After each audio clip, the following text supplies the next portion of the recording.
Hey everybody, this is Mike. Welcome back to my channel and welcome to my new shop. So it's been about 5 weeks now since my final inspection was done in the new shop. I've been getting tools and equipment and everything moved in, and I've been doing some kind of preventive maintenance and some vehicle maintenance, getting caught up on that since I closed my last shop down about almost 9 months ago.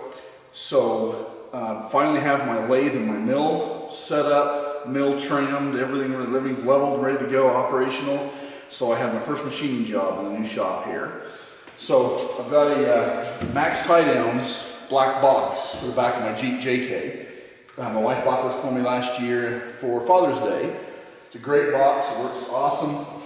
Up until last year I had tool bags and stuff spread throughout the back with like a safety net over it, holding everything down, and it was really difficult. I shouldn't say difficult, it was cumbersome when I had to do a trail repair for somebody or trying to help somebody out, getting around and trying to dig through all my stuff. So I've been looking at these, but I haven't seen one firsthand until we went to a Jeep rally in Texas last spring, and I was very impressed with it. And so wife bought me one for Father's Day last year, and it works pretty slick. It's roller bearings, it's got a top work surface tray here that slides out of the way and gains you access to all your tools. I've got pretty much everything wrapped in rags and everything, towels, to keep from rattling. It's very, very well constructed. It's all aluminum. The rear seat folds forward and it allows you to tip and gain access, although mine's pretty heavy, so it's a little more it's not exactly easy to lift up and tip, but I do have some towels and blankets and so forth underneath in the factory JK storage tray. My one downside or criticism of this box is the latch. And I know Max doesn't buy the latch. I'm sure they buy it from somebody and they supply it, but there's a little component inside that fails. And they've been good about it. They sent me, this is the third handle I've broken, and when that happens, the drawer bounces and slams back into the tailgate, so I have to fold up towels and everything to keep it in there. And I think there should be some improvements on this handle. Like I said, Max has been, in their defense, they've been very good about warranting these handles for me.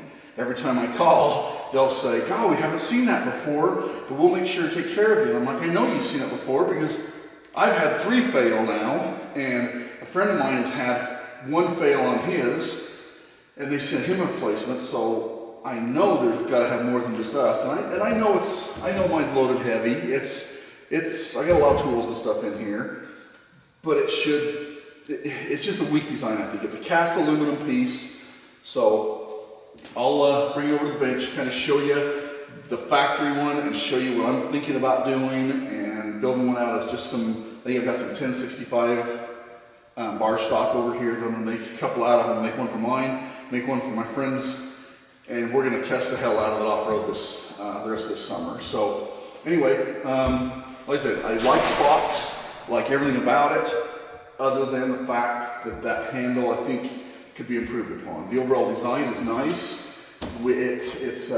So when you pull it in and turn it, this component flips up and it's all nylon coated or covered.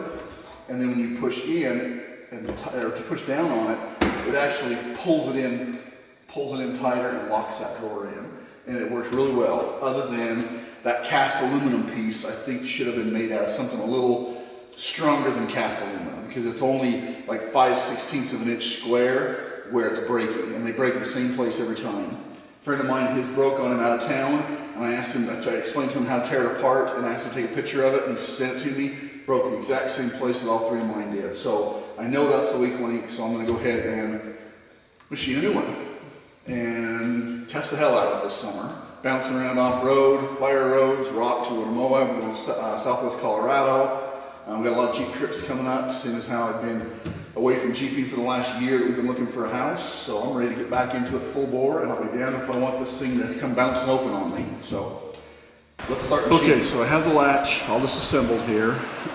All the major components laid out. Obviously there's a spring and the actual whole handle and everything, but This is basically the breakdown of it, and this is the part here that sits in behind this, so it rotates down when you turn the handle, and then when you close the handle, it pulls in and pulls it in tighter.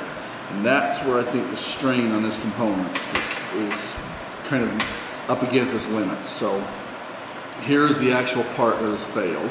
It's not a very big component, you can see. It's just cast aluminum. I mean, kind of hard to tell in the video, I'm sure, but it's quite porous. So we are going to build this out of some, we're going to machine this out of some just regular, like 10, I just grabbed a piece of, it's either 1020 or 1045 bar stock. So, and it's not really big. It measures like 3/4, you have to deliver 710 thousandths in diameter, and I believe it's only about 3 inches in overall total length. Yeah, about 2.5, 2 5/8. So I think what we'll do is we'll machine down this OD first.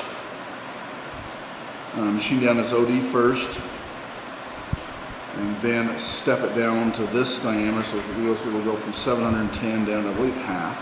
Yeah, well, 530, and then put a small radius in the transition, and then it'll go down to this, which I believe is 1/4, about 5/16. It's 311 thousandths. So it'll step down to this. So what we'll do is we'll machine the OD, then we'll step down and turn the radius. Then I will more than likely come back in and flip it around and drill and counterbore for the screw that goes in from the back side. And at that point we'll probably turn it and drill our hole down through here, and then we can put it, then we can stand it upright, all while it's still this 1/2 inch, or this 510 thousandths. And then we'll come in and mill the slot in the end piece here, and then we'll go ahead and clamp that into a indexing block where I can put it in the mill, come in and mill it, turn it 90 degrees, mill it, turn it 90 degrees to get our flats. So I think that's the process we're going to go through, but the aluminum just isn't cutting it. So we're going to re-machine this component, and it's all of mine that have been breaking have been right here where it steps down to this, from the 1/2 inch down to this 5/16. So I think that's the limiting. We've reached the limitations of this component. My hope is that we don't fix this component and find another weak link somewhere else. I don't believe we're going to. The rest of the components seem to be adequately sized, but you know as well as I do, especially when you get into racing and all that other stuff, all you're doing is moving that fusible link around. You're moving your weak link around. So I think this will solve this problem. So let's, I've got a piece of bar stock over here. Let's go over to the lathe and start making some chips. Just sneaking up here on the last, coming up on the 700 here. One last rough cut, and then we'll go to a finishing cut. So I'll tell you, after being away from my machines for the last almost 9 months now, it sure feels good to make some chips again. Let's take a measurement.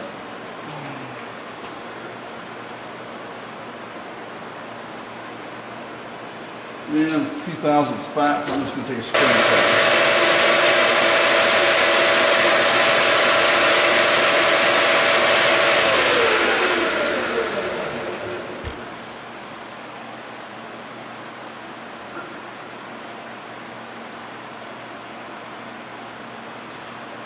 Half a thousandth off, so I can live with that. So that's the outside diameter. Now we're going to come in and cut this piece, so you just stay, let's go about 1 inch shy, and then I'll put a radius in there. We do about there, and turn that down to 1/2 inch. and see where that gets us. Stop there just south of that. Set my soft stop up.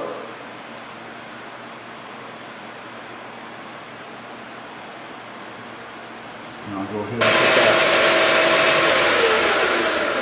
Alright.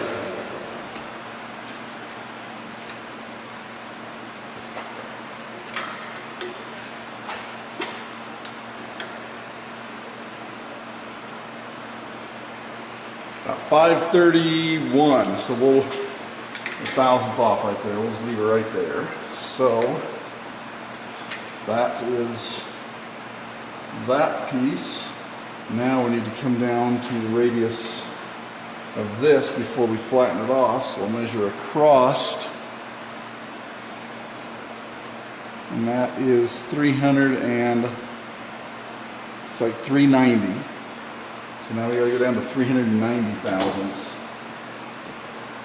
Okay, I hope this shows up, but I have a slight radius, about a 16th radius on the end there. So now I'm just going to come in,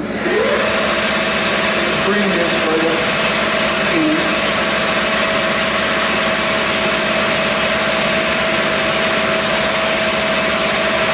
So it kisses both planes. Just like that.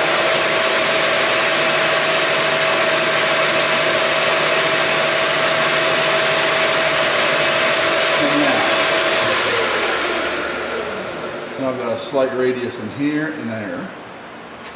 And I will just take a fine-tooth file now and knock the edge off of both of those.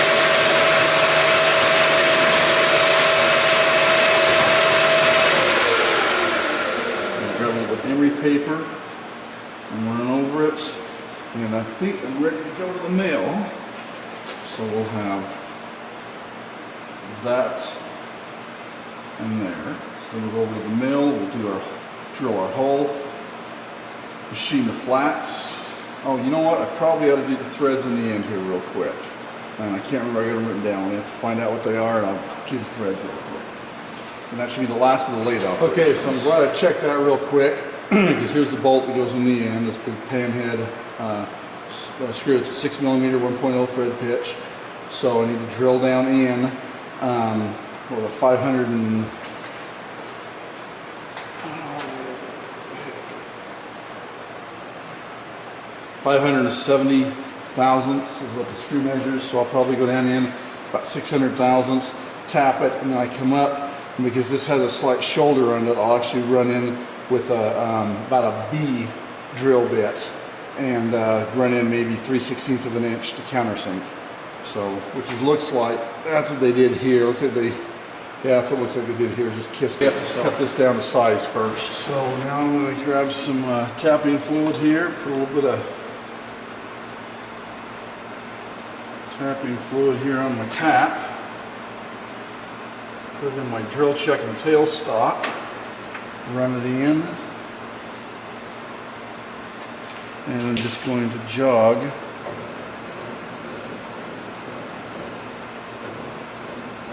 Jog it forward until it starts, there we go, until it just starts spinning like that.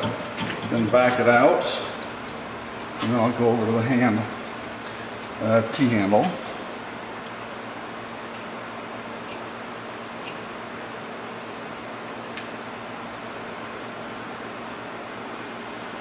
Finish tapping this to a 6mm 1 thread pitch.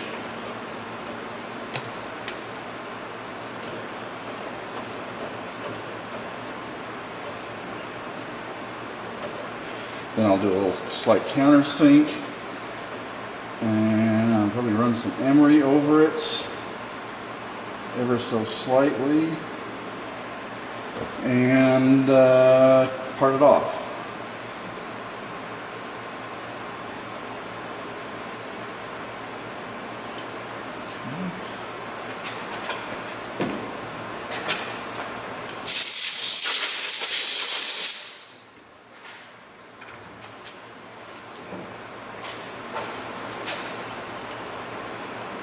I'm going to take a little bit larger drill bit here now.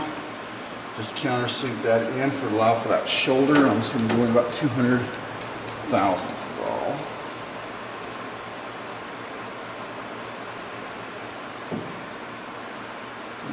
Just touches, zero my tailstock. 100 thousandths, 150, 180, 200 thousandths. Alright, I'm going to go ahead and clean this up, a little emery over it, part it off, and then so here's what we're looking at so far. So we've got the major diameter turned down, then the step, and now the area where the flat is. So we have basically 3 more procedures we need to do. We need to drill the hole, so we need to measure center of that hole down off the end here. We'll drill the hole. Then more than likely what we will do is turn this over and do the flats. Put this in a collet and do the flats. And then lastly, we'll stand it up, put it in a collet, and come down in and mill the slot. So 3 more procedures, and those all 3 are in the mill. But that's basically where we're looking at so far. Okay, so we've got it clamped in our collet block here. Now, this is pretty basic here. We're just going to go ahead and find center of this by coming in, touching off here, going half the distance, and then come in and find the edge here and offset half the diameter of the tool. Then we're going to want to move down 240 thousandths from the end of, from dead center over that 200, the center of the hole is 240 thousandths down, dead center.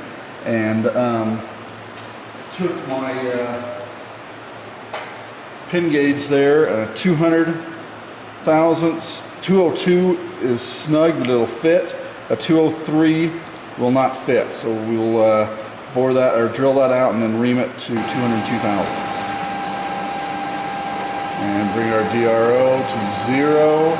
Boom, right there. We are right over it. I'll go ahead and lock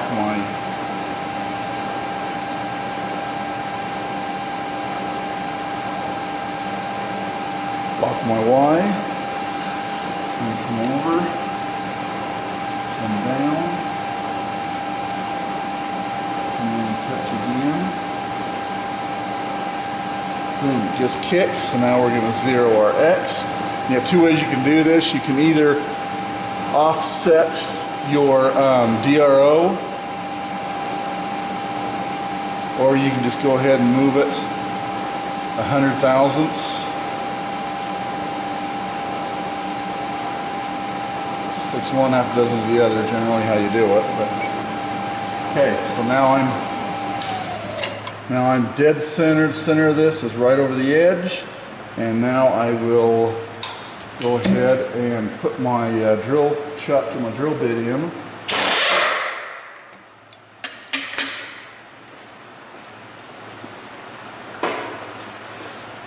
Need to do some moving around of tooling here. At my other shop, everything, I had my cart and everything on the left side of the mill, and in this shop my son's CNC mill and my mill are back to back, so I moved the tooling over down here first and just put a slight dimple on it. So we're going to move our X over 240, there's 200 and 40. Go ahead and lock the table down there. Take some RPM up.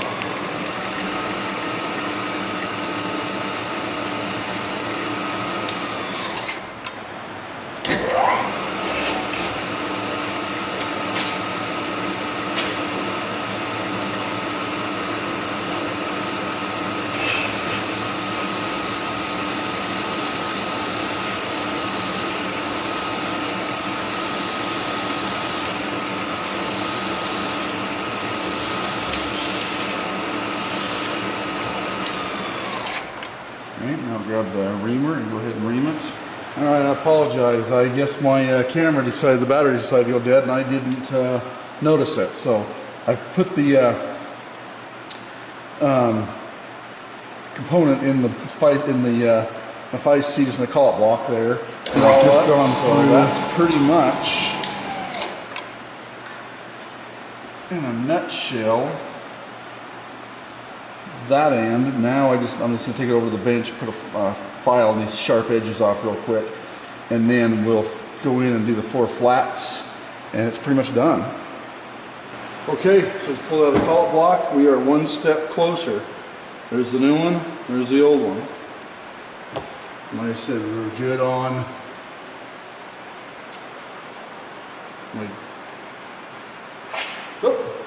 wrong row. Like I said, there's my, I need to deburr the hole a little bit, but that's,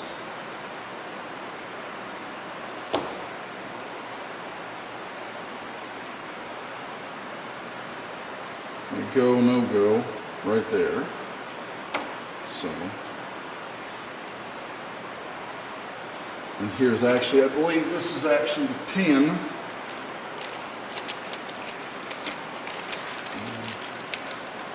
It goes in it, so let's make sure it fits. Yep, it fits perfectly. Okay, so 4 flats. We'll grab it, do 4 flats on it, and okay, it's done. So we were at 390, we need to go down to 310, so we need to take off 80 thousandths, so that's 40 thousandths aside. So I've got it, my stop set up, I've raised my table up, so I'm taking 25 at a time here, and I'm just coming in.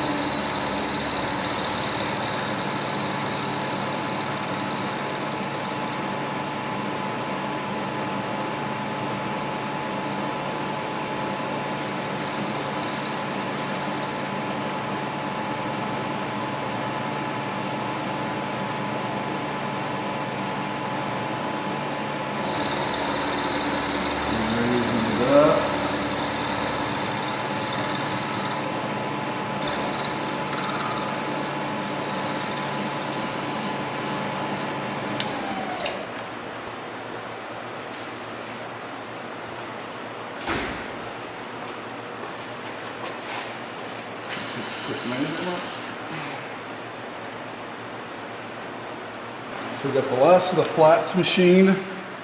We'll do a test fit here. Bingo.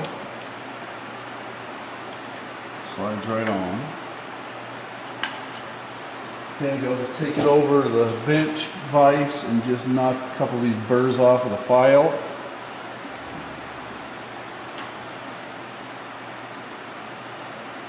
Then that should be it. So let's go over the vise. Okay, so we're just taking, oops, I'm going to put it in the vise, wrong position.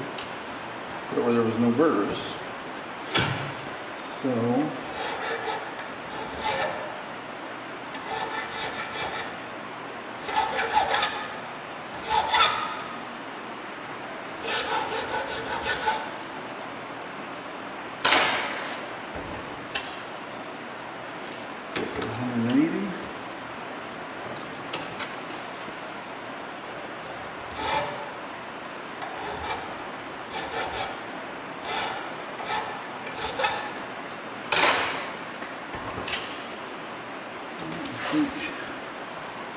ready to take it out of the collets.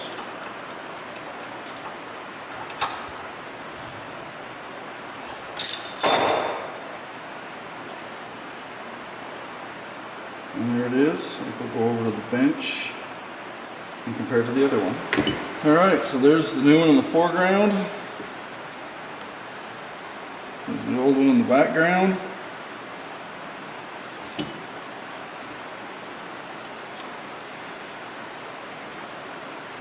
It fits right in there just beautifully. Look at that. Alright, so we are done machining our little component here. So you can see there's the broken one in the foreground, and here in the background is the new one. Turned out pretty decent. So considering I haven't used the lathe or mill in about 9 months, it kind of come back to a little bit. I got a little aggressive on one of my cuts here and kind of went past my stop by a few thousandths, but I don't think it'll hurt anything. So anyway, fits into the latch mechanism, where this is what turns, that's what drives it. And there's the failure point right there. Obviously you can see in that one, there's the failure point.